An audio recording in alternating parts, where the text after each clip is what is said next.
கர்த்தருக்கு பிரியமானவர்களே, கர்த்தர் இன்றைக்கு உங்களோட பேசவிருக்கும் வார்த்தையை கேட்கலாமா?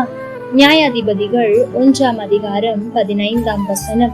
அப்பொழுது அவள், எனக்கு ஒரு ஆசீர்வாதம் தர வேண்டும், வறட்சியான நிலத்தை எனக்கு தந்தீர், நீர்ப்பாய்ச்சலான நிலங்களையும் எனக்கு தர வேண்டும் என்றாள். அப்பொழுது காலேப் மேற்புறத்திலும் கீழ்ப்புறத்திலும் அவளுக்கு நீர்ப்பாய்ச்சலான நிலங்களை கொடுத்தார். தேவ ஜனமே, இங்கே காலேபுடைய குமாரத்தி ஆகிய அக்சாலை குறித்து வேதம் சொல்லுகிறது. கீரியாத் செப்பேரை சங்காரம் பண்ணி பிடிக்கிறவர்களுக்கு தன் குமாரத்தியை கொடுப்பேன் என்று காலேப் அறிவித்திருந்தான். அப்பொழுது காலேபின் தம்பி ஆகிய கேனாசின் குமாரனாகிய ஒத்னியேல் அதை பிடித்துக் கொள்கிறார். காலேப் சொன்னபடியே தன் மகளை கொடுக்கிறார். தன் மகளுக்கென்று சில நிலங்களையும் கொடுக்கிறார். நடந்தது என்ன தெரியுமா? அக்சால் பெற்றுக்கொண்ட நிலம் வறட்சியான நிலம் என்று அக்சால் அறிந்து கொண்டார். அதற்கு பின்பு அவள் செய்கிற காரியம் என்ன தெரியுமா? தன் தகப்பனிடத்தில் போய், ஏன் எனக்கு இந்த வறட்சியான இடத்தை கொடுத்தீர் என்று கேட்கவில்லை. நான் உம்முடைய விருப்பத்தின்படிதானே திருமணத்தையும் செய்து கொண்டேன். ஆனால் ஏன் எனக்கு இப்படி வறட்சியான இடத்தை கொடுத்திருக்கிறீர் என்று கேட்காமல் அவள் எவ்வளவு அழகாய் கேட்கிறார் பாருங்கள். அப்பா, எனக்கு ஒரு ஆசீர்வாதம் தர வேண்டும் என்று கேட்கிறார். அவனுடைய தகப்பன், உனக்கு என்ன வேண்டும் கேள் என்று சொன்ன போது அவள் அழகாய் சொல்லுகிறார், அப்பா, நீங்கள் கொடுத்த வறட்சியான நிலங்களை நான் வைத்துக் கொள்ளுகிறேன். அது நீர் எனக்கு தந்தது, அதை நான் வைத்துக் கொள்ளுகிறேன். ஆனால் இன்னும் நீர் பாய்ச்சலான நிலங்களையும் எனக்கு தர வேண்டும் என்று கேட்கிறார். அதை கேட்ட காலேப் அப்படியே நீர் பாய்ச்சலான நிலங்களை தந்தான் என்று வேதம் சொல்லுகிறது. தேவ ஜனமே, நிலத்தை என்று சொல்லவில்லை, நிலங்களை என்று வேதம் சொல்லுகிறது. தேவ ஜனமே, சில நேரத்தில் நாம் அக்சாலை போல இருக்க வேண்டியது ஆண்டவருடைய விருப்பமாயிருக்கிறது.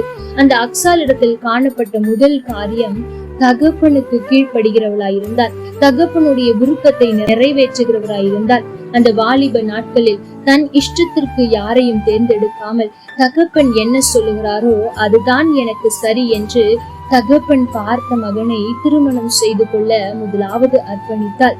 தேவ ஜனமே, இதை இன்றைக்கு நான் சொல்வதற்கு காரணம் என்ன தெரியுமா? நான் ஆண்டவர் உங்களிடத்தில் எதிர்பார்க்கிறது என்ன தெரியுமா?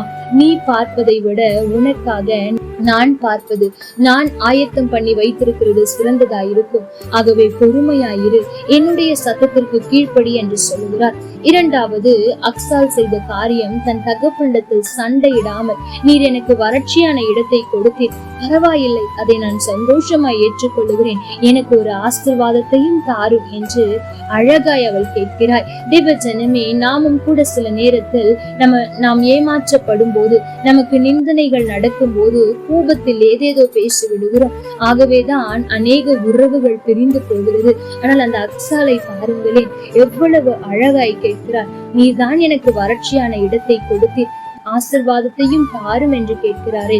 தேவ ஜனமே, நம்முடைய தகப்பனும் நம்மிடத்தில் எதிர்பார்க்கிற ஒரு காரியம் இதுதான். பிரச்சனைகள், போராட்டங்கள் வரும்போது, ஏன் இதை எனக்கு அனுமதித்தீர், நான் உண்மைத்தானே தேடினேன், ஏன் எனக்கு இப்படி செய்தீர் என்று கேள்வி கேட்பதை விட்டுவிட்டு, ஆண்டவரே, இதை எல்லாம் நான் அனுபவிக்கிறேன், இழப்புதான், பிரச்சனைகள் தான், காரணம் இல்லாத காயங்கள் தான், இவை எதுவும் உன்னுடைய அனுமதியின்றி நடக்கவில்லை என்று நான் நம்புகிறேன். ஆனாலும் இந்த துன்பத்தை கண்ட நாட்களுக்கு, இந்த கஷ்டத்தை கண்ட நாட்களுக்கு சரியா என்னை மகிழ்ச்சியாக்கும் என்று நீங்கள் ஜெபித்து பாருங்கள்.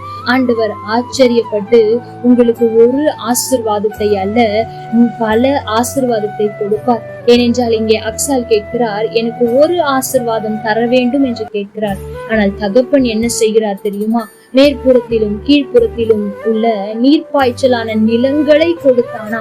தேவ ஜனமே, ஒரு சாதாரண தகப்பன் ஒரு ஆசீர்வாதத்தை கேட்கும் போது நிலங்களை கொடுப்பான் என்று சொன்னார். தேவாதி தேவன், இந்த உலகத்தையே படைத்தவர், நீங்கள் கேட்கிற காரியத்தை மட்டுமல்ல, கேளாத அநேக காரியத்தையும் தர ஆயத்தமாயிருக்கிறார். தேவ ஜனமே, நீங்களும் இந்த அக்சாலை போல இருங்கள்.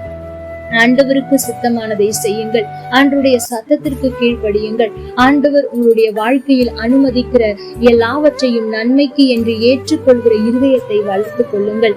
அது மாத்திரமல்ல, என்ன கேட்க வேண்டுமோ ஆண்டவரை அதை தாரும், நான் பெற்றுக்கொள்ளும் வரை பொறுமையாய் இருக்கிறேன் என்று செபித்து பாருங்கள். நிச்சயம் அக்சால் பெற்றுக்கொண்ட ஆசீர்வாதத்தை விட நீங்கள் அதிகம் பெற்றுக்கொள்வீர்கள் என்று நான் உங்களுக்கு சவாலாய் சொல்லுகிறேன். கர்த்தர் தாமே உங்களோடு கூட இருந்து உங்களை ஆசீர்வதிப்பாராக.